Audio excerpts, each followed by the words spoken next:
like this is something that I've wanted to happen on Red Library for such a long time, and then I was like, they're doing it. I was like, they're doing it. What the fuck? Yeah. I was like, where's the invite? Apparently, Adam was like, yeah, I did think of you, but then we just we just carried on, and it just never happened. So We've done 2 episodes, Alex. We've done 2 episodes. Yeah, you're on the 3rd. You're the first. Yeah, man, you're the first guest.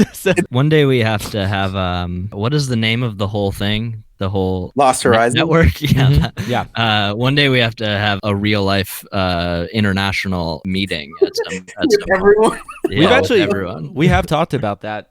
We were actually planning it before COVID got as intense as it was. So yeah, that is actually something that has been discussed multiple times. So like I'm planning on addressing multiple things. Like obviously like I'm going to get into responding to all the things that happened in the last 2 episodes that I didn't get to play ball for. And so I'm going to say things about that, but I'm going to start by talking about shit that happened in the Mammon episode, shit that happened in the Discord since the Mammon episode, and then I'm going to branch from that into my commentary on the last episode, which hopefully will open up the space for us to just like start talking about whatever the fuck. So hold on a second, Alex. So you're going to address a Mammon episode, the Discord, and then the first 2 Red Desert episodes we did. So do you have an idea of how? Show? No. I mean, is that what you want? No. Like the only thing I have prepared is a reference to The Godfather. That's literally like all I prepared. That I'm going to try and force. We each bring in one thing. I'm bringing Antonio Damasio. Sam is bringing in The Godfather. Let's do it. I think my mentions of those other things is just very specifically to like segue into the episode that we're doing. It's not okay. I mean, I also want to like address some of it and like talk about it because I think it's worth talking about. I'm just going to start with what I wrote, which is, first of all, I'm happy to be included finally. And my justification for basically not being in the last episode is because the one does not exist. Right? Or it's like impossible, right? So there's actually like a whole thing I was going to say about that, like that the appearance of the one is like a false appearance, that always is, and that basically like 0 and the appearance of it being 0 is actually what we're understanding as the one. It's kind of like object something that I think Sam probably even actually talked about directly in the last episode. Fuck it, I wasn't in the first episode, or the 0 episode, which I found interesting. We did a 0 episode. It's okay because the one is impossible. That was going to be my introduction to being here now, right? Because appearance is a problem. My appearance, standing in for the appearance of the one, right? Which is like the thing that generates the infinite. Fucking Ram Dass. You pulling Ram Dass here, Sam? Nice. For listeners, Sam just pulled out a copy of Be Here Now and just showed it to us. It's also it's my partner's. It's not mine. It is not. It is not. I used to have a copy of that. Uh-huh. Blame it on your partner. I see. But yeah, so basically, I also wanted to offer up, because you guys because this is the part 2, right, of the impossible image? Yeah, that's the idea, yeah. Maybe let me just start off with, because there was a quote I was going to read that actually was related to what I was just talking about. It's actually from Zizek. Imagine that. It says, the one is originally the signifier of self-division, the ultimate supplement or excess, by way of remarking the pre-existing real. The one divides it from itself, introduces its non-coincidence with itself. Consequently, to radicalize things even further, the Lacanian one, as the master signifier, is stricto sensu, the signifier of its own impossibility. That was my big dumb guy energy quote to start off the episode. And yeah, I just think you guys got to offer your interesting takes on the impossible image last time, so I wanted to offer my take on the impossible image. I listened to it the first time and I came up with what I wanted to say was my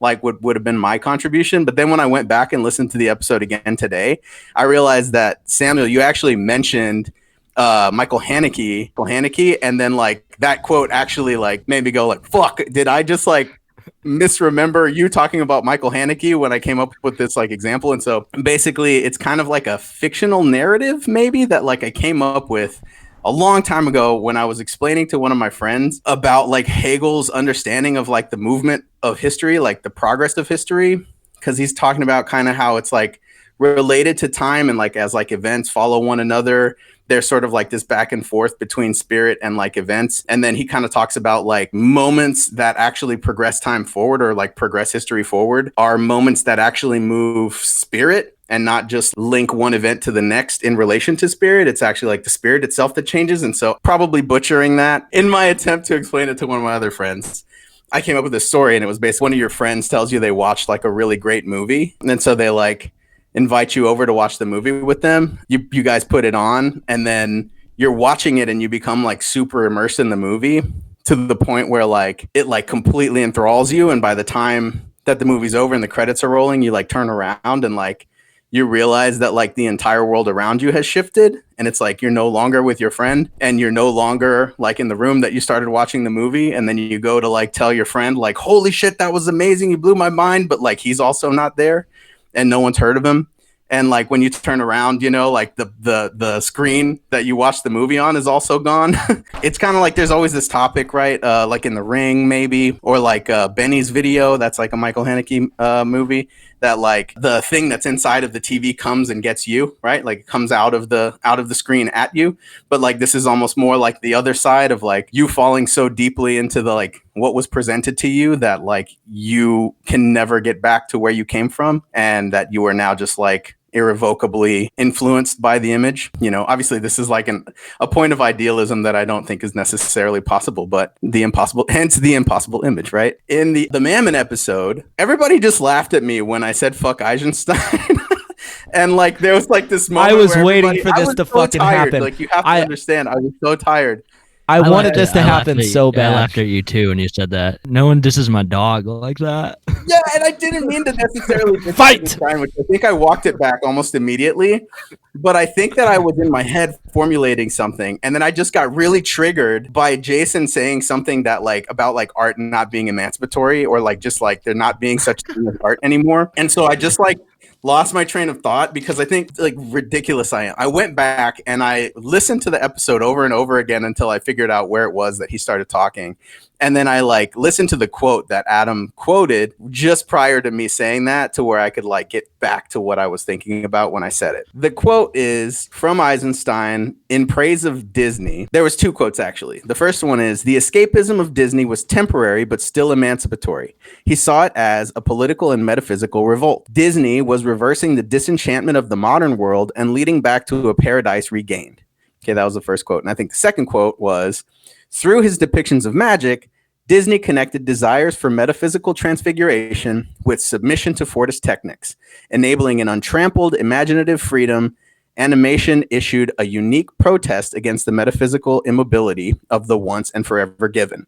You tell a mountain move and it moves. You tell an octopus be an elephant and the octopus becomes an elephant. More than any of his contemporaries, Disney wedded the desire for enchanted communion to the drive for total dominion. My criticism of this, and the reason that I think I was like, Eisenstein gave us fucking montages like fuck Eisenstein, was because the thing in my head that I was thinking about was like this line about cartoons being this sort of thing. It's almost like this, I feel like the context I remember reading about it in was like a Stalinist one, where there was like a degree to which like Stalin would always talk about the people's resiliency as like being tested over time, but like never being able to be defeated or something like that. And there was kind of this theme of like the people as like this like eternally resilient group that like, and it kind of along the lines of cartoons could be like read as like the same way that like character smokes a cigar and like it explodes in their face and their head blows off, and then in the next scene they're fine again. There's a degree to which I think Eisenstein is sort of reading this malleability or this sort of like invulnerability of characters in cartoons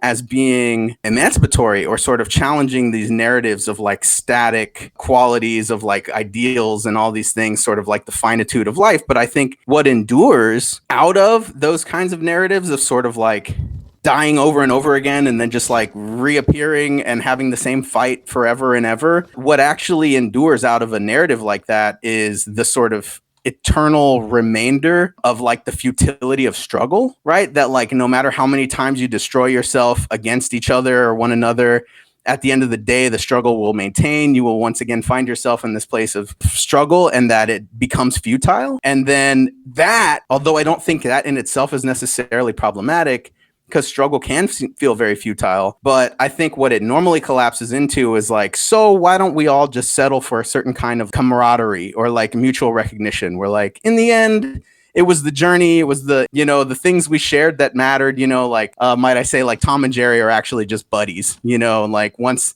some goal gets accomplished, then they like walk away hand in hand, like whistling together. Or like, to maybe branch off of something that Adam was talking about last time, there's also that very famous image of Kali where, like after like laying waste to like all of creation or whatever and all the other gods, then like Shiva has to like lay himself down so that Kali will step on him and realize that she's like destroying everything. And then like that's like that famous like that's why the tongue is out, because it's like, oh shit, I almost like destroyed even the things I didn't intend to destroy. And so then there's like this, there's always this appeal to like your sensibilities of mercy and mutual recognition or something that I always found suspect. Like I always kind of thought of as like, this is not something that I feel like is necessary as like a compromise on what we would otherwise see as the invulnerability of struggle, or like the sort of like endlessness of struggle. This is what I was thinking about in that line of thought. Not only that, but, I kind of feel like this ties into sort of the argumentation that you were making, Samuel, about like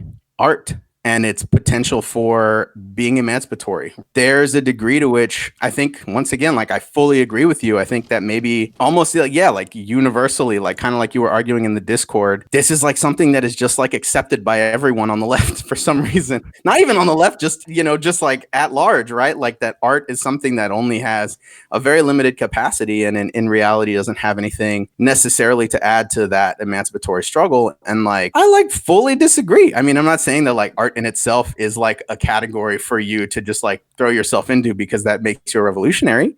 But like at the same time, I take offense at that, right? Like my reference would be Hegel, where art has a very specific definition for Hegel. And I feel like there's a degree to which that definition isn't necessarily what art is today anymore. But like, I kind of tend to agree of like this not just being something that like feverishly tries to be provocative or interesting, but rather makes a sensuous impression of like what it is that endures about humanity, or like that captures something important about humanity and endures past its own like enunciation or like beyond its own creation, out of like the material space. And I kind of feel like it ties into what you guys were saying about like Tarkovsky and like that experience of the density of time, or like sculpting in time, like what you guys were talking about, that there's like a certain kind of representation of ideas that can be made so resiliently that it like persists beyond its own age, and that it's not just for a momentary apprehension, but rather good art breaks out of that cycle of just like one event leading to another and actually moves along with, the idea itself, or like that spirit that like Hegel kind of talks about in this like moving forward of history. And like, Samuel, I'm curious, is that how you would understand Tarkovsky's understanding of sculpting in time, is like kind of what Alex is saying, or would you read that differently? I mean, I've always understood in the sense of like, to use like his actual words, to not pontificate on it myself, but as he said, sort of where painting sculpts in paint and literature sculpts in words, cinema sculpts in time, in the sense that it allows sort of a manipulation in the sense that it can sort of reach, I guess, sort of like as just a general, even expanding beyond Tarkovsky and such. It can sort of reach towards this like universality that language and thought, which is sort of a one directional thing, and is always sort of a failure in its inherence, and that sort of. Yeah, I guess cinema in the sense of like sort of something I'm thinking about specifically is like there's like a scene in Stalker where the camera like kind of pans along like the water in a scene or in the zone, and there's like a gun and in the water and like a broken bottle and like stuff like this, and then sort of as the camera tracks along, it's like these objects are just meant to be like markers of time, and that sort of like what they are don't really matter. Yeah, I guess like in a sense like the sort of this imperceptibility of time can then be felt in the viewing of it, where I think there's like I guess sort of I'm in my difficulty in answering the question. I am answering the question because it's like where sort of like in trying to like summarize this sort of like universality that Tarkovsky reaches, I'm failing to do so, and then sort of in watching it, that's sort of like the answer I get. What is sort of like I'm failing to do what it does because it's like something that goes beyond, I guess, like the reaches beyond the failure of language, I guess, if that's good. I guess like in my imbecility right now, it answers that question, that it does go beyond something, because it's like Stuck the landing, to Sam. just try and yeah. Yeah. No, yeah, I like, honestly, yeah, that if there is something in cinema that like cannot be just apprehended plainly in language, it's an effect like this. It's something that, yeah, once again, can't really be expressed. And I don't mean to say necessarily that like all cinema does this, or that like even most cinema does this, right? But like, I do think that art just in general, when it is recognized to be good, and I don't just mean like in a conventional sense of like the kind of shit you just learn in art history because they're like the most notable pieces of art like in history, I do mean those, but I also mean in general, sometimes art is capable of capturing something about this moment in time that is emancipatory, in the sense that it like hangs on to a certain kind of set of values or a set of motivations that is like present now, and it captures that fidelitously in a way that endures beyond its like I said, beyond its enunciation, whatever you want to consider that word to mean, not necessarily like in language, but like in the category of art. I do think, and something I could say on the matter, because it did bring something up. While I do think all art, I don't think art is like a subjective preference thing. Like sort of like it just boils down to taste. Like I No. despise that claim.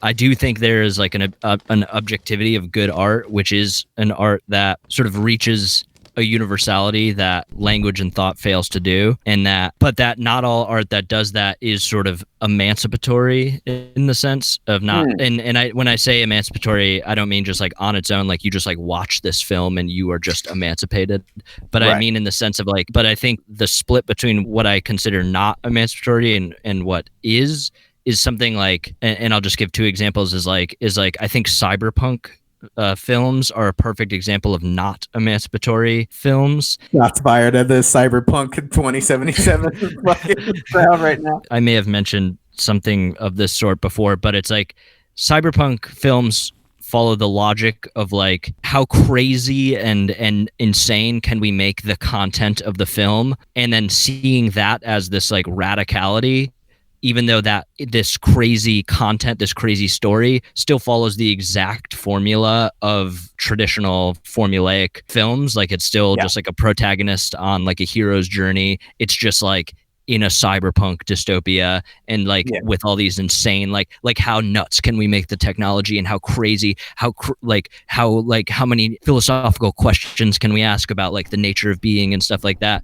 But it's still just a movie. Whereas something I think contradicted, I think the actual cyberpunk film is a film, like, I don't know if either of you have seen this, but it's the Chantal Akerman film, Jean Dielman. It's a French film, and it's like 4 hours long, of like a housewife, like a mom, a single mom, just like doing chores around the house, but then you see the full thing. It's like these static shots of her just like doing chores around the house, and you just see the whole thing. It's like over the span of 3 days, and you just see it play out forever. And it's like bleakest thing in the world, and it's like, it's in a sense like so boring that it then like comes back around. It transcends boredom and like becomes this like sublime level of thrilling out of like the fact that it's so boring, and that like the time, you like feel like the weight of time and stuff like that. And I think that sort of idea of the sort of emancipatory or radical aspect exists in the story you're telling, or even like how you're telling the story, but in the like formal mechanism of like the medium itself. And that whereas sort of when we think of art, it's only in terms of content. It's very rarely ever in terms of form. Whereas I think sort of like, in kind of basic art theory stuff, but that's sort of when you have like the relationship between form and content kind of follows similarly like the relationships of sexuality, where like female sexuality is this excess of male sexuality. There's like the one in its excess, but then the excess is like precedes the one, which is what supports or gives way to the one in itself. And that form and content follow that same thing. That form is like an excess that precedes content, and is like a negative thing that then gives way to it. No matter what I read, the more things I keep coming back to is that emancipation and radicality are like things of negation and things of negativity, and that sort of like the emancipatory aspect, if there is one, in art would reside in the formal aspects of it that then allow sort of a universality to be perceived, even unconsciously maybe, but just something imperceptible in thought and language that can then be perceived through it. But it doesn't get at it if sort of the radicality is only thought within content. It has to be within form. And I think that idea overlaps into everything, and is maybe I'm like beating a dead horse now, but is sort of my impetus for like coming to this, is something that I think is that sort of logic, that logical formula, that emancipation exists in the form, is sort of can be transposed onto politics and philosophy and all these other realms of thought. That sort of like the form is sort of ignored because it is this excess negative absence, but it is where sort of the heart of everything. It is like the kernel of everything, I guess, to me. Because like you were talking about like the formulas of sexuation and Lacan, is that what you're talking about? Yeah, that it's like what is the actual like algebraic symbol, like Lincoln Zupan just talked about? It's like M plus for like masculine and the excess, and then the excess is Basically. So my understanding of formulas of sexuation, at least from what I can remember right now, is like on the masculine side, you have an infinity that is grounded in exception. So you're able to conceive of infinity as long as there is something that you can claim would be like the one exception. It's kind of like that Pascalian quote. It's something like, if you give me one exception, I can like explain all of reality, or something like that. Or like, if you give me one miracle, I can tell you all. Yeah, something like that. And then the feminine side is when you supplement the infinity instead of with the one, right? The one being the exception. So like on the masculine side, you have infinity and one, and on the feminine side, you have infinity supplemented with an opposite infinity of like the non-all, which is kind of a complicated concept, but like I kind of think of it as like zero being, or as the supplement to infinity instead of being one, the supplement to infinity being zero, which is like a sort of opposite type of infinity. And therefore it is actually still open to like an emancipatory ethics, because it's no longer centered around one way of being, but rather like an infinity of possibilities that has like yet to be determined, and like could never take on one determinate possibility for its like enumeration or something along those lines. But like, I don't know if that fits with what exactly you were trying to say with like form and content. No, it definitely does, because I mean the parallel I was trying to draw was that in sexual difference, if femininity is the like preceding excess, in sort of when Lacan talks about the transcendental sexual difference of the excess always preceding the thing, sort of like like excess enjoyment and so on, like the excess always comes first. So in a sense, like form would be the feminine subjectivity, and content would be masculine subjectivity. So yeah, right. Like you're kind of talking about. So this is actually something that I was going to say like at the very beginning when I was talking about the impossibility of the one. Right. I was going to kind of say something along the lines of like, it's sort of like a Zizekian line that I always think of, that like it is a like non-coincidence of the absence that's represented in the zero that actually generates the infinite, or something along the lines of like the difference precedes the thing that is the difference between, or like that sort of crack or that split in what we experience as reality that like splits up, all of the dichotomies of our world, whatever it might be. When you compare two things, there's a sort of radical difference that like precedes the content, you might say, of like what is being divided, and that like that form is like a persistent form that always sort of endures. It's almost like the like noumena that you kind of talked about, maybe that like, I don't know if you were saying, what were you saying? Kant just wanted like to be able to be an analyst to all philosophers or something like that, or something like that. I think I agree. And I think that there are some instances of art that capture that form, and some instances that just simply fail to, or like conform to that.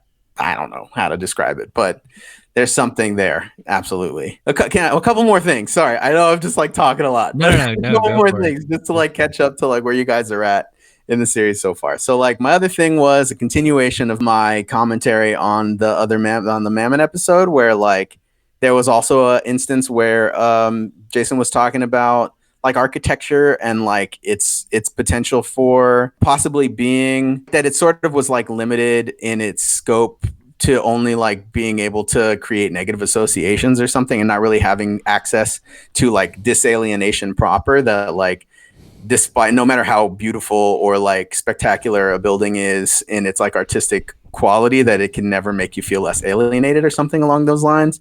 And I guess like my response was literally because I was just tired, and I was just like, I think the image would disagree with you. He was like, it's good to know that that's how you feel or something. And so like I guess now I wanted to expand on it, because I'm like, the image is like a strange domain, right? Because like the image is the domain through which we apprehend the entire universe. And I know that the image is like always an opportunistic cutting, right? And so maybe talking about Eisenstein here is like, an interesting point, because like the image always cuts, there's always a framing that's happening.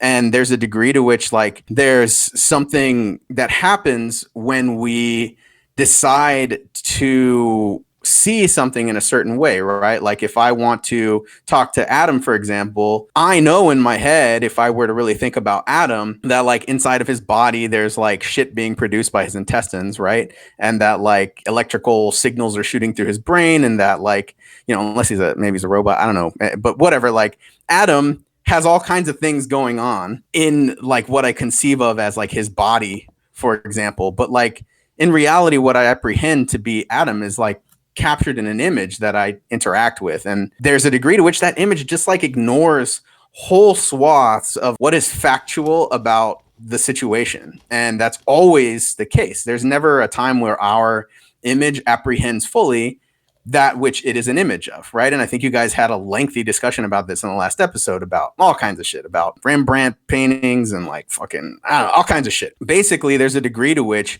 it's almost like that objet right? Like that idea of a thing only having a representative in what we apprehend about it. And it almost harkens back to like something like a Platonic ideal, right? Of there is some kind of thing that's being represented, but it only gets like played with in the image itself.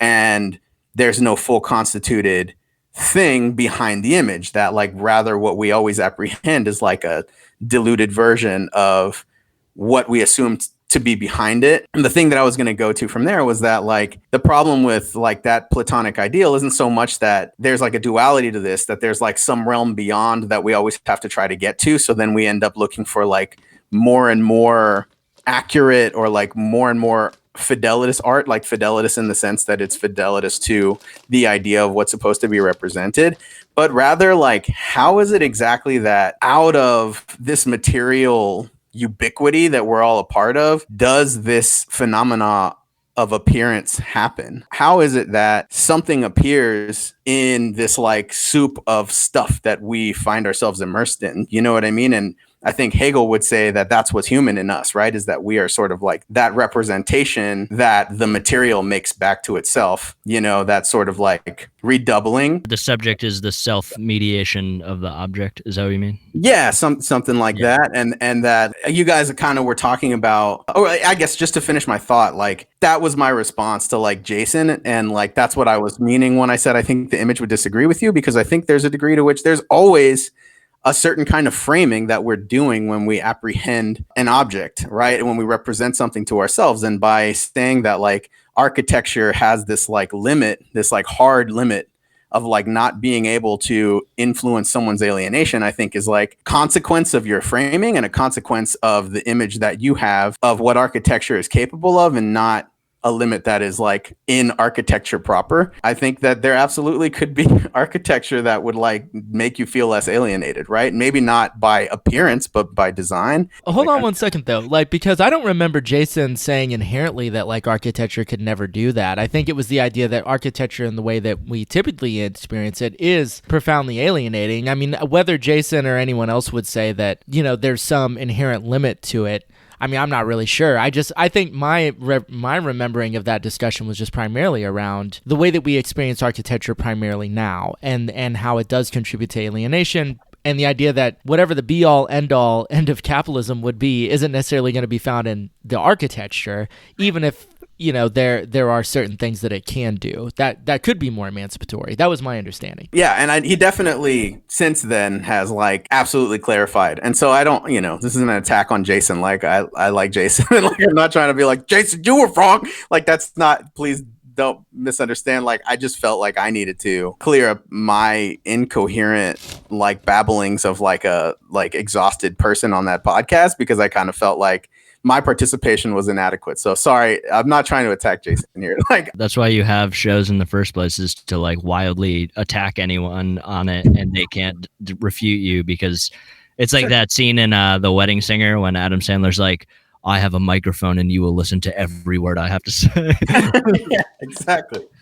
In branching off of that, you guys were talking about Anstos a lot last time, and I guess my response would be, maybe this is like in keeping with what I've been saying this entire time, was like to present the idea of like Gegenstoss, right, which is like a counterpunch, or like the idea that the thing that is the beginning, this sort of like Anstos like principle movement, or like whatever you want to call Anstos. I don't know really how to translate Anstos exactly, but like it means obstacle that is also the impetus. Yeah. Okay, then it even makes like more sense, in the sense that like this idea of Gegenstoss would be like that it is specifically the moment of negation of what came before, right? Or at least the way that I understand this concept is like that the moment of the negation of the thing that came before also generates the thing that came before. So like that moment of like introduction or beginning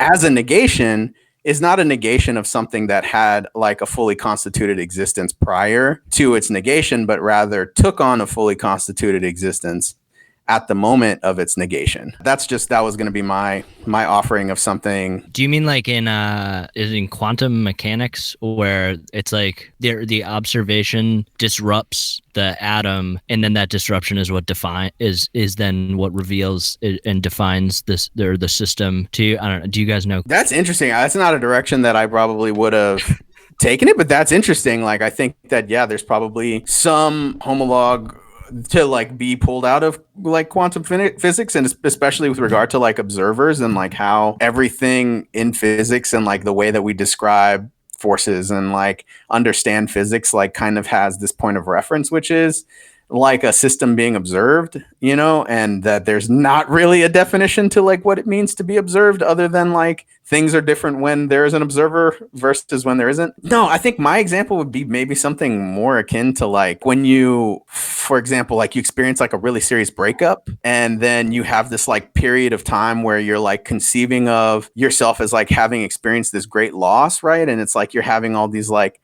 haunting memories of like things that you shared with your, you know, person that is now gone. And there's almost like this period where you're dating their memory, right? You know, of just like wishing that they were still there.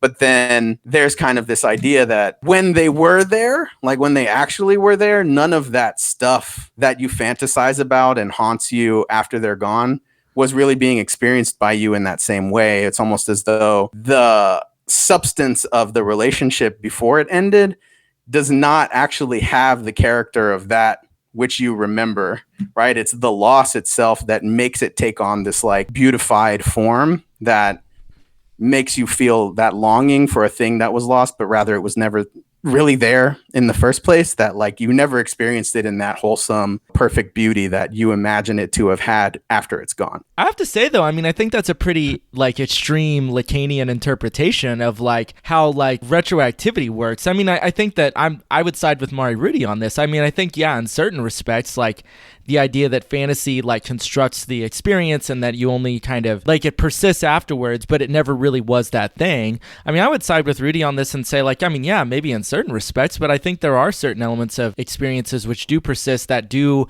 capture some kind of partial object, at least in my experience of breakup. So, I mean, I think that I just wouldn't go that far in my interpretation of what that experience is grounded within. What both of you are saying reminded me of, so there's a scene in The Godfather. There you go. I'm going to get this in. Way to shoehorn it, buddy. So there's a scene in The Godfather that just entered my mind right now. Spontaneous.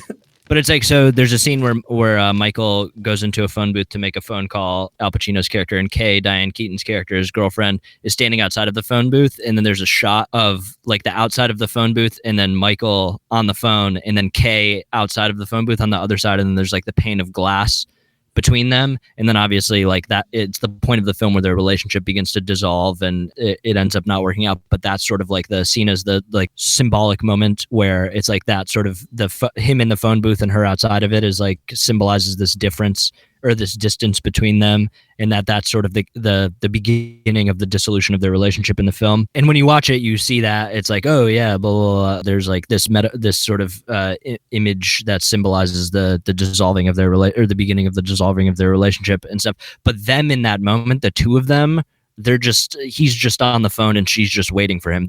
Neither of them are thinking like, oh, they're on the other side right now, this must be the beginning of the dissolving of our relationship sort of thing. It's like in that world, the phone booth is just a phone booth sort of thing. But then like we sort of get to, I think like Adam and I have talked about this before, where sort of a way I think about the sort of like the small other that's sort of just like in us is sort of when I think back and recollect like my life informed this narrative of my like biography. I'm not remembering my life, I'm remembering the life of an other sort of thing. I like the biography exists in the life of the other and not my sort of phantasmagoric experience that I was having in that moment. Retroactivity resides in the realm of the other, I think. And then when I watch The Godfather, then I get to be the other for Michael and Kay, because I can see the beginning of the dissolving of their relationship before they can. Like I can have that retroactive moment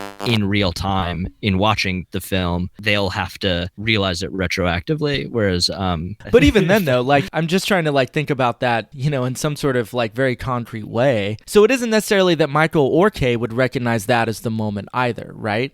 I mean, it's like, it's very particularly like us as the other, not sort of the collapse. It isn't necessarily like one of us is like Michael or Kay, like forward in time, retroactively looking back, right? I mean, there's all sorts of ways like you don't ever recognize what were the exact moments of the dissolution and breakdown. I guess I'm just sort of like trying to think about this in terms of like our other episodes. And I mean, like, what's the relationship there between like retroactivity and narrative, right? Because we've talked about like wanting to abolish narrative. Is this the idea that like in that kind of an example, I mean, is that actually what we're wanting to break from? Is the idea that like that moment being like put into a narrative of like what will eventually be their dissolution from our place of the other? That's actually what we're wanting to push against. Branching off of what Samuel was saying, like I kind of feel like this is related to that like Malibu reading that we had. We don't have readings on the. We don't have readings, but you know, we fucking read it. You know, just whatever. We say what it is, just so listeners know what we're talking about. It's the ontology of the accident. It's an essay by Catherine Malibu. So I had a quote from her, actually. It's on page 69, and it's, "One does not die as one is. One dies as one suddenly becomes. And what one becomes is always in the order of a desertion, a withdrawal that takes form." And I thought it was pertinent because we're on the red desert. See what I did there? I think that it's interesting because she's talking this whole time about how we can kind of take somebody's despondency from their own life because of a traumatic brain injury or like an accident or like just in general, like just social, like, you know, traumas that happen to people in their day-to-day lives. And she's kind of talking about the entire time of like how we can understand these states that people end up in as a result of their like alienation from their own being, you know? And so it's this really interesting discussion that she has. It's a little flowery and it's a little long-winded, I think, but you know, maybe that's just my judgment. But like, I think that it's a really interesting topic because it's related to what we're talking about right now. You know, like Adam, you're trying to talk about the concrete form of like how we can conceive of subjectivity, and like we're kind of talking about narrative and the qualities of narrative. I mean, don't you think that there's a degree to which us relating to ourselves takes on a narrative quality? Like emancipatory dimension in art that we're discussing is something that is also experienced by us when we conceive of our own lives and what our potentials are.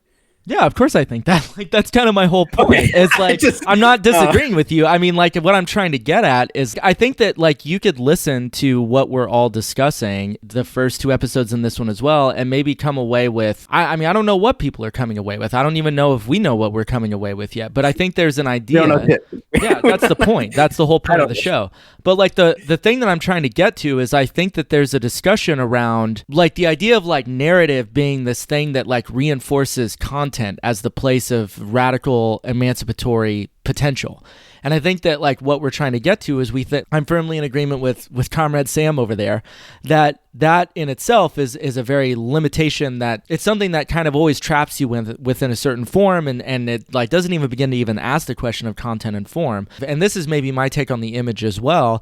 I don't think that the idea that like narrative or image, like I'm not a Lacanian in this respect. I don't think that they're these like inherently collapsed things that just only function as if they were in the mirror stage in Lacan. I mean, I think there's much more radical potential, and I think they relate to the real and the symbolic in very different ways, and they can relate in different ways. And I think that narrative maybe has a place that if like we reconceptualize how it relates to form, it could function in a different way.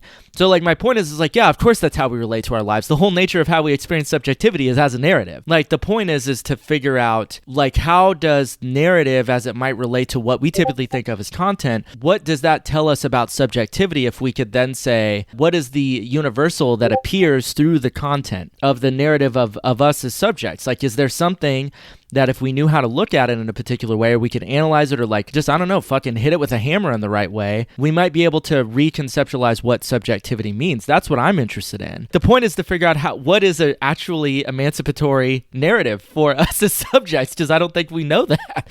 I think you and I were actually asking that question on the Lenin 2017 episode way back in the day, and I think we're still trying to answer it. I got the answer right here.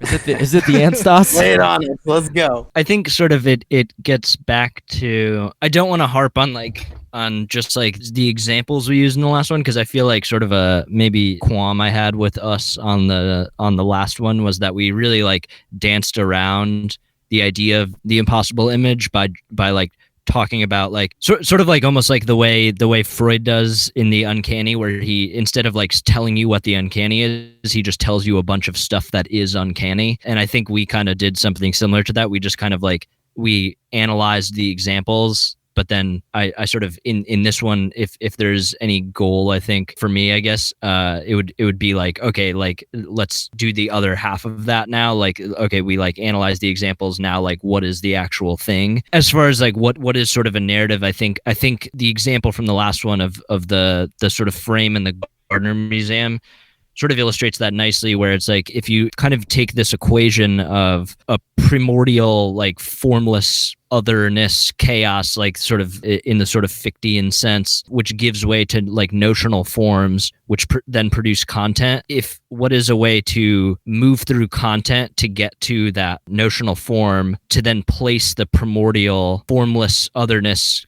chaos whatever into that form where it then can be content, sort of in this dance of like swinging around, almost in the way of like the way I feel like I've talked about it before, but like through that, the metaphor in the German ideology of like heaven and earth, of like moving through earth to go down to like this primordial heaven, to then sublate it back into like this form where it can reside, this like frame where it can sit into a form. It's almost like the narrative is the antithesis of narrative sort of thing. It's like a non-narrative in a sense. Let's get right to the heart of this then. So if we're going to talk about, we were trying to give examples and analyze them. So let's start with this. What is an image? What is an image? Yeah, because the reason why I wanted to talk about Antonio Damasio's work is because I actually think his whole thing is centered around image.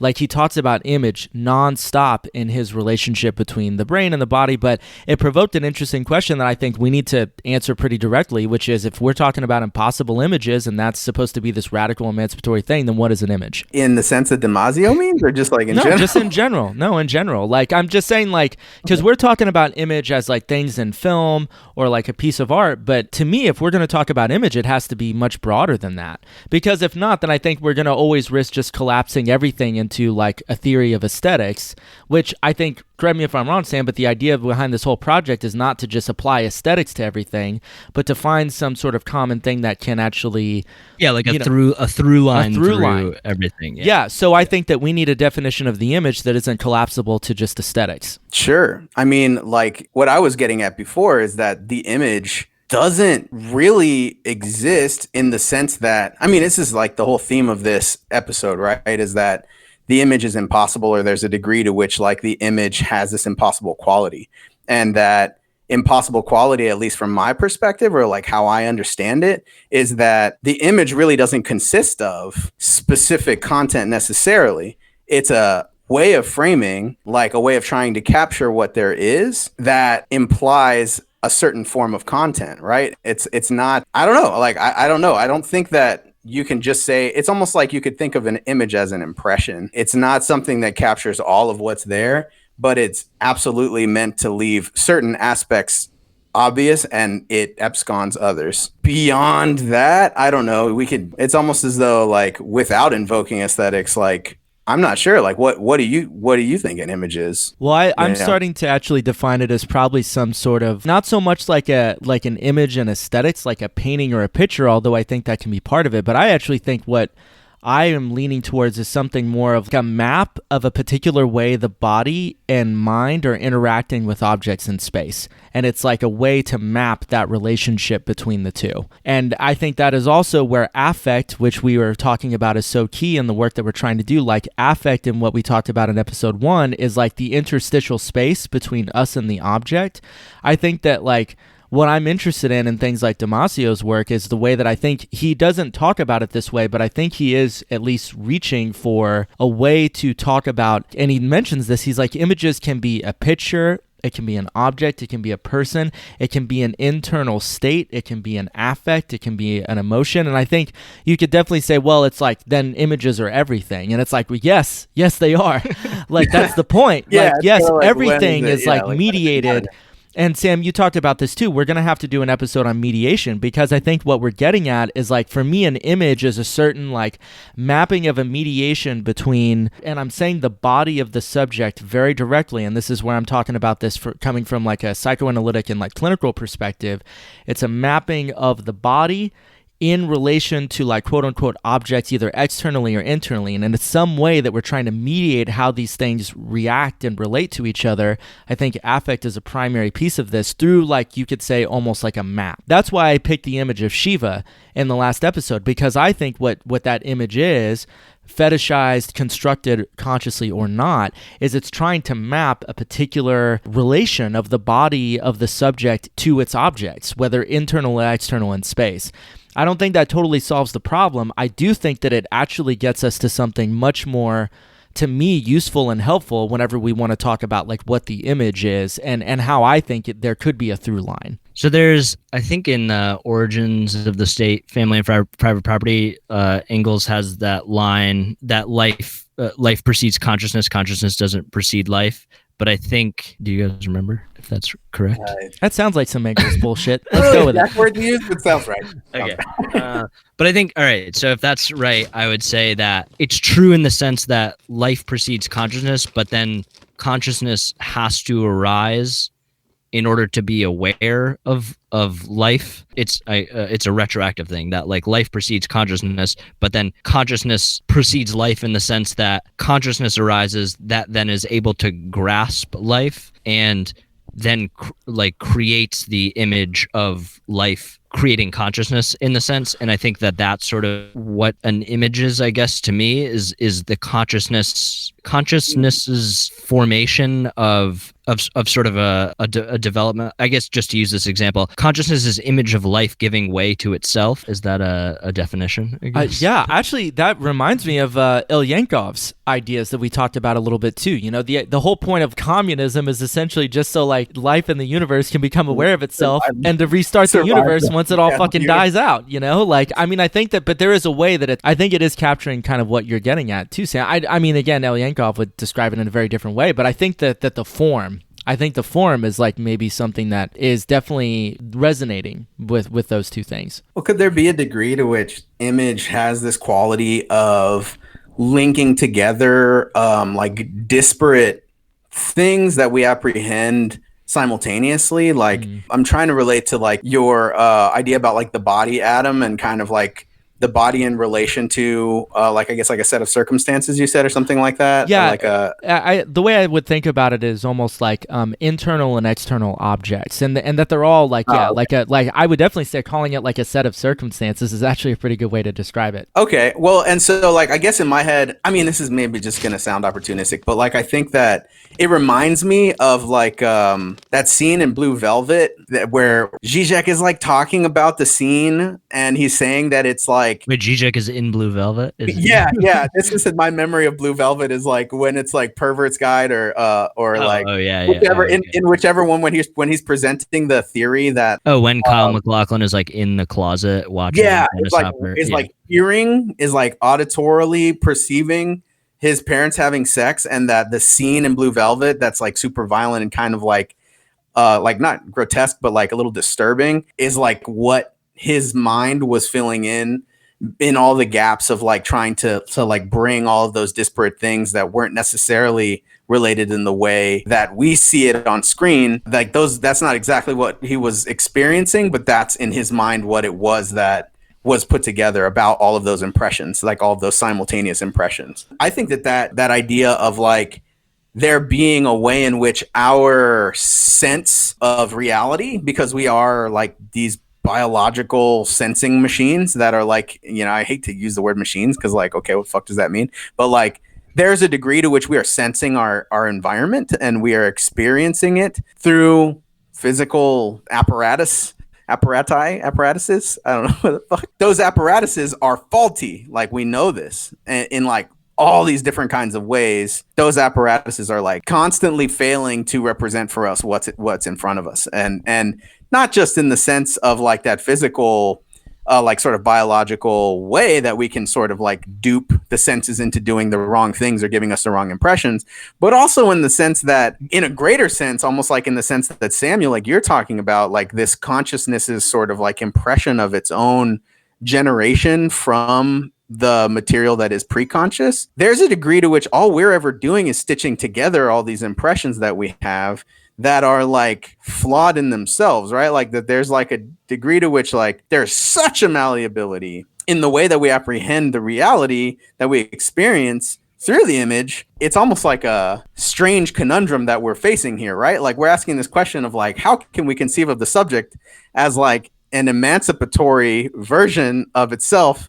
And I'm over here like, well, fuck, man, like everything that the subject apprehends is like completely malleable in every way. And there are things that we, for some reason, almost like a groove in a record when the needle hits it, like we just get sucked into like a certain way of understanding everything. And it's almost like socially conditioned or like socially engendered. Like it's the other that is always in the position of encouraging us to accept are being sucked into that groove in a certain kind of way, and it makes it really, really difficult to like see ourselves outside of that without looking crazy, without feeling paranoid or confused or maybe alienated from ourselves or one another. But I mean, I think that like there is a way that I think, and too much of an emphasis on negativity or like this sort of like collapsing of everything to the symbolic and the other, I think actually obscures a lot of the nuances and complexities of how this shit actually functions. Let me give you an example of actually being like from my therapeutic practice and like studying psychoanalysis.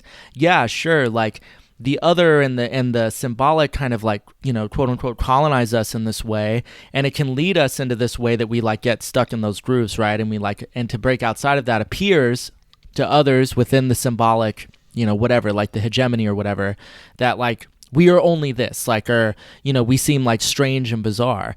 I mean, I guess I would just say like every single thing in my experience like also tells me that is never a full, complete hegemonic process. There is give and take, there's leeway, there's stretching, and that it is possible through this like kind of way that Sam, you're defining the image, to actually act upon like life which precedes consciousness in the exact kind of retroactive, like almost like formal kind of way that you're talking about. Most of what happens, and I think in very successful treatment of things like anxiety and depression, and this is using like psychoanalytic techniques, comes from, in a weird way, like retroactively acting on the very things that we would take to be just like ironclad and for granted. And I think that that's why I cleave so hard to like Mari Rudy's writings, because honestly, I think her like way of saying that everything collapsed into this sort of like colonization of the subject by the symbolic, if we push that too far, we actually obscure a lot of what actually happens in our lives and treatment, in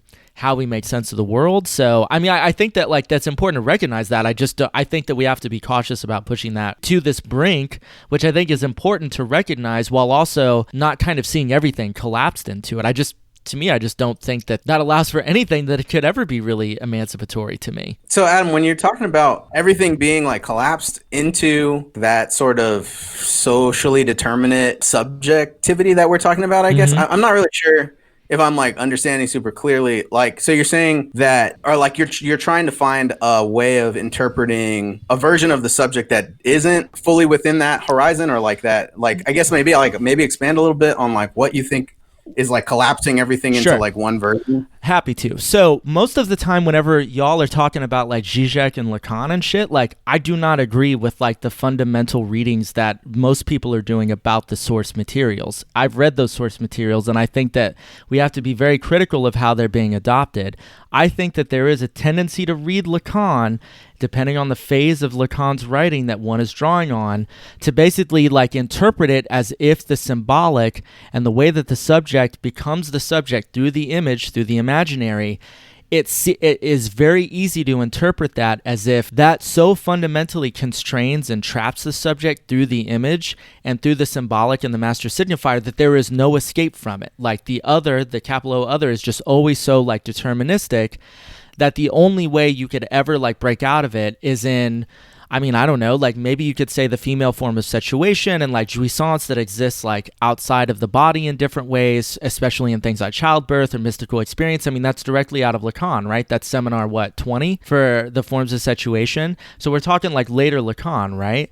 So I think what I'm trying to expand upon is I think that there is a tendency to read the way that the symbolic functions and the way that we become subjects in the strictly Lacanian view in a way that I think inherently, whether people recognize it or not, does constrain this idea that like there is an ability for the subject to like actively be co-constituting as a process, like its way of relating to the symbolic, and that maybe there isn't, like it doesn't colonize us in this completely deterministic way.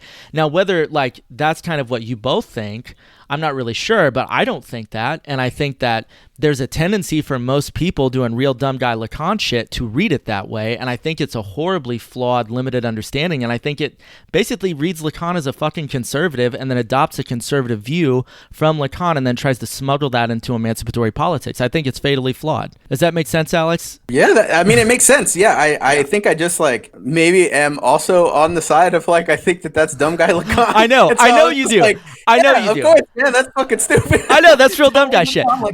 But I think like this is why I've been writing so much about Lacan though, is because I think one of the things that you and I see a lot is whenever people do that, I just think it's so easy to do it. And it's like, I think in most people's experience, like Sam, I want to talk about, you were talking about negativity as this place of like possible emancipation, right? I think to me, the more I thought about the last episode we did, I think the thing I came away with is like, you know, maybe at certain times and places, like we absolutely have to have like the sword of fire and division to just be like negativity, right? That's what we need, right? I also just think that maybe there's a way that, you know, whether we read it as like more of a Hegelian thing or a Fichtean kind of thing, but like this idea that part of the inherent division, the initial difference, is the fact that there is positivity and negativity. And I think to me, it just might come down to a question of which one is being emphasized or which one are we prioritizing in a given moment.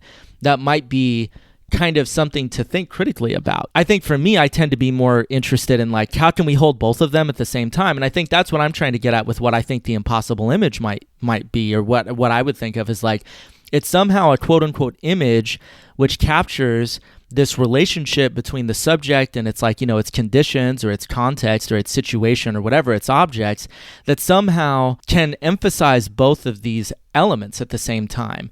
And maybe this is also like Badiou's influence on me a little bit too, right? I mean, we were talking about art, and I was like wondering what you all thought about Badiou's idea of art as an event. You know, is the thing where like the universal like does break through the particular, the particular somehow does like capture this element of the universal. That could be a different discussion, but I think to me that's just kind of part of what I'm trying to think through for myself, is like, which one are we emphasizing in the way that a lot of like Lacanian stuff gets interpreted as if like the symbolic kind of colonizes everything, you know, and it's just this like hermetically sealed kind of thing that no one ever gets out of or no one can ever change their relationship to. Anyway, shots fired at Lacanians, at real dumb guy Lacanians. I would agree with you in the sense that I've never really, in the sense of like just as sort of Lacan obviously changed a lot of his just notions of everything within psychoanalysis as he developed over time and as society developed over time too. Obviously, sort of in the later seminars, incorporating a lot of like the effects of postmodernity into psychoanalysis and stuff to sort of think of system as like a prescriptive thing of just like, this is how the world is, I think is, I guess, dumb for lack of a better term, but that it's sort of it's a prescription for how things are now so that they can be like, sort of the goal of psychoanalysis should be that psychoanalysis should then be completely changed after some sort of eventual like emancipatory thing, so that the unconscious literally changes, and that sort of like that it's sort of a critique to understand a world that should then be changed, and through that understanding can be changed and stuff like that. So yeah, I think the idea of it like this fixed symbolic thing is wrong, but also at the same time and sort of to answer that question of negativity in the sense of like, when I think of negation, it's in the Hegelian sense of like this, not in the sense of just like erasing or something that just is gone, something that is abolished or something that is absent or something like that. It's always something that has this preserved kernel of a presence or a preserving or something like that. While yeah, Samuel, are you talking about Aufhebung some motherfuckers? Is that what we're talking about? Are we? I'm talking about Aufhebung a motherfucker right now, or is that? So I guess something like an example I can use to sort of bring it together is like, I guess in like everyday culture, the death drive is sort of understood as just like this like thirst for like self-annihilation kind of thing, but obviously is not that. The way I've always described it is as an inherent vice. Do you guys know, like, not the Thomas Pynchon novel, but the I was about to say just like the concept, or the concept in entropic law that he takes that term from, but the idea that sort of all the components of a substance through their like coming together form this like inherent like quality that is like the negation of its of that thing. I mean, the example Pynchon uses in the book is like that eggs will break and that chocolate will melt and stuff like that, like a quality of something that is just inherent to its own destruction, sort of thing. And that the death drive is sort of something similar. It's like it's the failure of these things to come together that then create this, not this thirst for annihilation, but I would say an agent that dries your mouth out, that is what makes you thirsty for annihilation, I suppose, if that's like a better way to put it. But it's like, I feel like maybe that it's just like reproducing the subject. It's like the thing that incessantly reproduces the subject. That like death drive is like the thing that motivates the sort of like reproduction of yourself as a thing that is a thing. I don't know. Is that great? Am I completely misinterpreting that? I don't know. Sam, go ahead and respond, and then I want to bring in Benjamin Fawn, because this is actually Benjamin Fawn's idea of how the death drive like is at the core of the subject. Yeah, so that all these qualities come together, and in their failure to come together creates this presence of the death drive.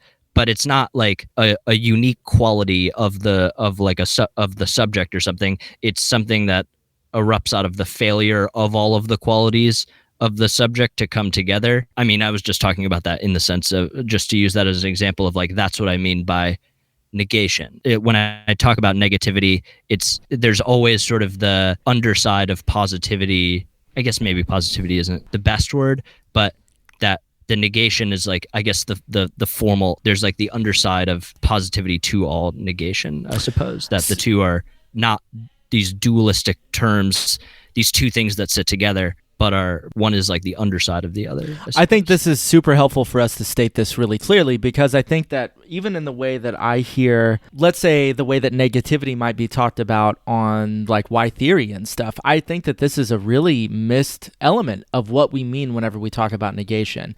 And so I would actually say, maybe a better way to talk about it is I don't know, something like preservation and destruction or something like that, or whatever. It doesn't really matter. But the idea that these are these like two dichotomous sorts of things that are like completely separate, I think misses the Hegelian twist of it, which is Aufhebung, like the preservation, the sort of sustainment, like through the negation, whatever that might mean. I will say that something I think I've read recently that is a bit of a confirmation in exactly how we're trying to talk about this with the impossible image and with negation is Benjamin Fawn's conceptualization of the death drive as actually how it arises in organisms is like a particular way that the death drive might be pushing us towards like dying differently in all these different ways.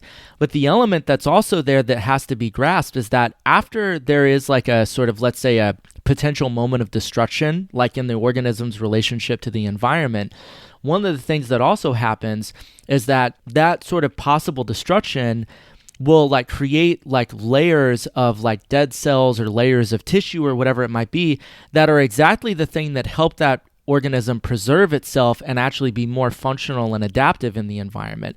And so there's this interesting way that he conceptualizes the death drive as not just like pushing the organism towards death and destruction. It is through that very process that it also like sort of makes itself more adaptive to the environment that it's in and how it relates to the objects and the context that it's in. And it was something that struck me as like a really kind of beautiful way. And he's, I think, drawing very heavily like in wanting to analyze Freud's definition of like death drive and how it functions. But I think there's a parallel here of that there is something about the death drive that also like the more we like can maybe engage with it, or like I think Sam, you and I have talked about like skirting closer to the death drive, is actually the very thing that doesn't traumatize us and destroys us, but actually in some weird way can make us sort of as like, you know, how we relate to our environment in the way that I was talking about with Damasio, that I think can actually be the thing that allows us to be more, I mean, for lack of a better word, functional within the environment. Yeah, I think so. So in the sense of, in my, I guess, reading of Malibu's essay, in the sense that the way she talks about the biography of the other and sort of thing is, I think I mentioned it to you, Adam, once before, but how I think we were talking about how like the other is this negative thing, is like an absence, it's not like a substantial thing, it's not like another thing outside of me, it's like it's extimate and is sort of this experience of otherness, I suppose. So it's like this negative thing, but then if in like a less concrete way, for brevity, if like when I retroactively sort of form a narrative of my life that imagizing, that's not a word, but the sort of it is now. No, just like imagine, like making images of the sort of biography of. I sound so dumb now. I couldn't think of imagining, but imagine all the words. But, we'll fix that in post. I guess no. Imagining doesn't do it justice, but like forming this narrative sequence of images of my past and so on and so on, but that's sort of the narrative of the other juxtaposed with my phantasmagoric experience. That's sort of then, in that sense, because the substantial sort of narrative I can form is sort of the positive thing, then I am negative to the other, even though the other is a negative quality within me. That's sort of what I mean in the sense of the negation in the idea of self-othering, of like becoming the other, is you have this other that's already a negative, and then by you sort of stepping into that, by, you know, in the Hegelian sense of everything becoming its other in order to achieve the absolute. But if I'm a negative to that other, then in stepping into that otherness, I'm going up. It's a positive move. And so that's sort of where I think the negativity and the positivity coincide, in the sense that it's not a positive move in a literal sense, but it is a raising upwards to a negativity, I suppose. Is that good? Well, I was thinking... Very confusing, but I think I followed. Well, I guess the first thing I thought about was say it one more time, Sam, is it the sublating of, we go down to sublate earth into heaven? Was that right? No, just sublate heaven into earth. That heaven is a negative and it sublates into earth. Okay. Yeah. Well, whatever that is, I was thinking that seems like a parallel kind of way of thinking through that, like what you're getting at with the self-othering, like the sort of positive and negative elements of the negation. Yeah, and I think, and that's sort of where what I think when we talk about emancipation and that idea of like using that the Gardner Museum example again, is that idea of like moving through this sort of like, let's just say like the present symbolic order is like the content, and then there's like the form, and then the sort of like primordial formless, like the sort of fallen like primordial formless chaos, sort of moving through the content to then place the act of emancipation is sort of inserting that chaotic formlessness within the form. That's sort of the essence, I think, of the Aufhebung, of the sort of like the narrative of reality becomes like a non-narrative, or like the negation of narrative. It sort of preserves the form of narrative while negating the content of narrative, and then that sort of is the Aufhebung of that idea of sort of, I think, emancipation from. I mean, I want to think through that a little bit, but I like where your head's at. I like where you're going. So maybe if I can try to see if I understood correctly what it was that you're trying to say. So basically, because there is an othering that happens in the narrativization of like the subject's relation to themselves, there's a degree to which that very othering itself needs to be negated in order for the subject to be able to reintegrate with the form of its narrativization, but not simply the content, or not to collapse simply into the content of its narrativization, something like that. And then that would be like a negation of negation within the subject itself. I think I used like I guess a better analogy. I don't like always like using analogies to summarize stuff, but I mean, for the sake of being quick about it, I think we talked about it on the very first episode of like, think like the negation of the negation, like using the Christian metaphor of like the fall in paradise, how there's the fall, and then we retroactively have to create the narrative of paradise to deal with fallenness, and then sort of like whatever present society is structured around this idea of returning to paradise, whereas emancipation would be to take that form of image, like, because paradise is a fantasy, it's a constructed image, to just take that image and then place it on the fallenness itself. And so you have like the preservation of the kernel of the form of image, but then it negates the sort of fantastical image of paradise sort of thing. And then that's sort of like the emancipatory negation of the negation. So I know this is like maybe an impossible thing to answer, but if the image isn't a fantasy, then and if it's emancipatory, then what is it? Or like what would be the implication of the image like not being solely based on the fantasy of like paradise that was like retroactively constructed? I don't know. I was going to comment something, maybe it relates to what you're asking, Adam, but like I just was going to say that. So just to clarify, Samuel, like in a sense, and I mean, I definitely don't disagree with this if this is something that you're implying. In a sense, there's a degree to which the like material space that we encounter as being the fallen place that we inhabit is the same place, you could say, like ontologically, as we would be if we were to conceive of it as paradise. We would just have like maybe like a different point of reference, or there would have to be some kind of like falling away of a certain capacity for ourselves to understand ourselves as eternally broken away from paradise or something like that. That like once that obstacle that we saw in the conception of paradise as something that we don't experience fell away, that the very thing that we're experiencing now could sort of take on the characteristics of a type of paradise, but that we would just have to change our sort of subjective relation to what we conceive of as our potential or something like that. Am I understanding that correctly, or is there something that's like totally different being applied? It's a weird question too, because then it's like, shit. Is it already here? Like, do we, like, and I mean, it could be. The end is nigh. The end is here. I guess sort of the way, what my problem is, in the sense of something Adam and I talked about last time, when Adam, you talked about how like all of the sort of construction of images on the left just like mirrors the conservative agenda, or conservative sort of form that cinema exists in now. Yeah. And that I think sort of in the sense of like emancipation, in the sense of like if you have like the fall in paradise, and then like capitalism posits like this eventual return to paradise through this constant growth that is a fantasy that will never be achieved.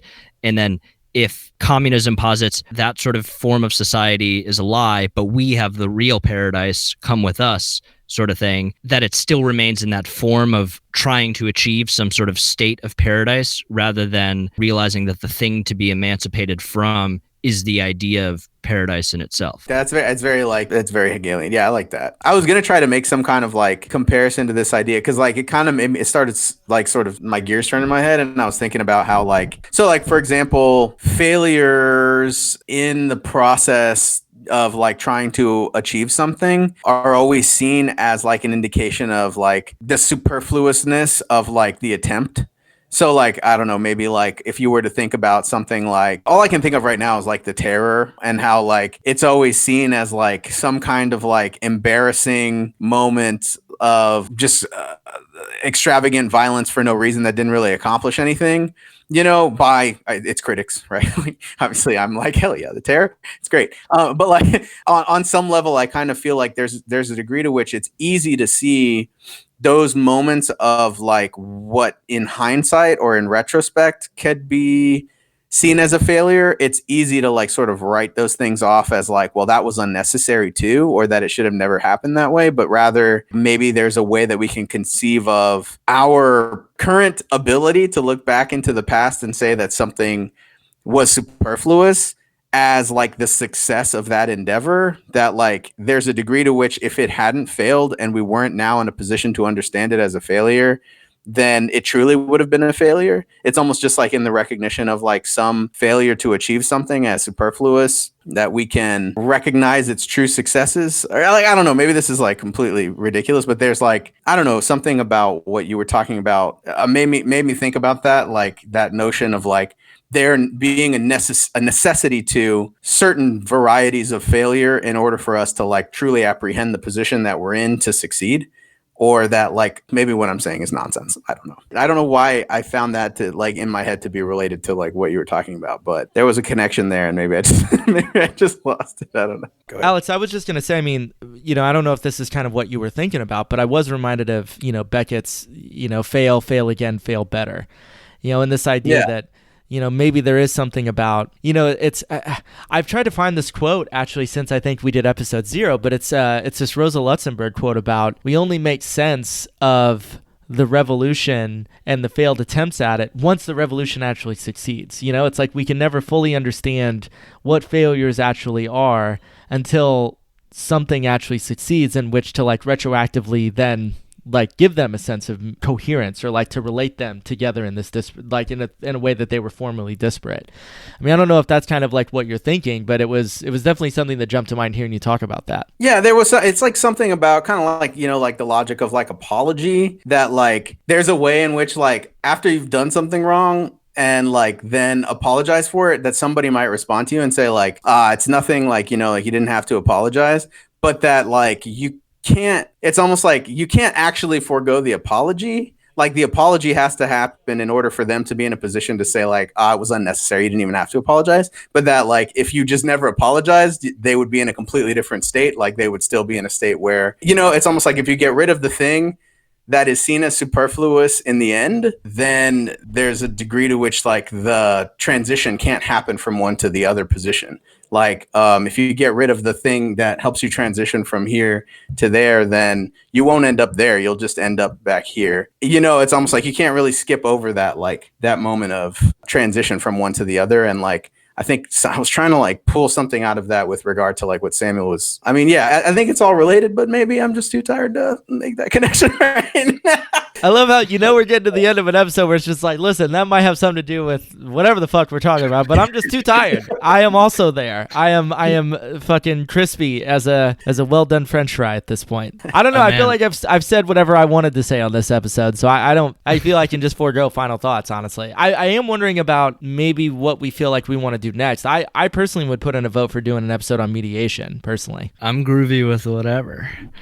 Yeah, mediation definitely seems like a good one to talk about. I feel like we touched on a lot of things that are like related to mediation, even just in our, talking today. I know you guys have talked about dialectics as well before. I feel like maybe in the episodes prior. And so, yeah, I think mediation would be a good next step to go toward. As far as this episode goes, like, I think, yeah, we talked about a lot of stuff. And as far as the image goes, I feel like lots has been said, and I'm sure we'll say more as we like move through other like topics. So yeah, I am excited. I can go for another like 4 hours, but for the sake of you guys, I I'll forego that. I've been doing therapy around trauma all day. I unfortunately cannot do another 4 hours. I'm fucking toast. I'm fully sympathetic. Doesn't even do it justice. I understand. No worries whatsoever. I mean, like I haven't been doing try. Like I could also probably keep going until all hours of the night because I'm just like a night owl, like, you know, degenerate piece of shit. But like I totally, like, once again, like I'm like, dude, Adam, not trying to make you. I still am a believer in final thoughts. I like Sam's idea of like we should end every episode with like what have we learned today, children? And like I think maybe Sam, like you'll get an opportunity to just kind of like say like this maybe like thing that you were trying to get out here just before I like ruthlessly interrupted you for no fucking reason because like I didn't really have anything to say. But like yeah, that way you could just say like a concluding remark about it and then pick it up next time. I mean, it seems like the direction of these episodes is like a little bit malleable, you know, maybe like in the Malibu sense, or it's like plastic. As in, it can be like a traumatic brain injury, and then we're just pretty much like just completely alien to ourselves afterward. Sure. Yeah, and we end in complete despondency. But like, so maybe if it comes to you, or like you still feel like there was more for you to have said, which I kind of feel like knowing you at least from these episodes, there may be a tendency for you to say something about it next time. Like, there's two. What's the picture? I said picture. So fucking, I'm like a 90-year-old man. The meme. What's the picture with the words? What's the internet picture with the wolves or whatever? Oh yeah, there's two wolves inside of you. Where it's like the free jazz wolf, where I just want to be like, yeah, man, whatever. Like this will just be like a running. We'll just always be like defining this term like forever, sort of thing. And then there's like obsessive neurotic wolf in me of like I need to know everything. Like, I need to know what this. I need to grasp this idea, this concept in my hand, I guess. And those two wolves live inside of me. I love how the two wolves are always seen as like these like mutually exclusive opposites, and for Samuel, they're free jazz and obsessive neurosis. I love it. Perfect dichotomy right there. Maybe it can be kind of both. I'll be the obsessional neurosis. I'll be the like Ornette Coleman of obsessional neuroses. Nice. For all you free jazz heads out there. Because I'm sure we have. So actually, we probably have a good number of free jazz heads now that I think about it.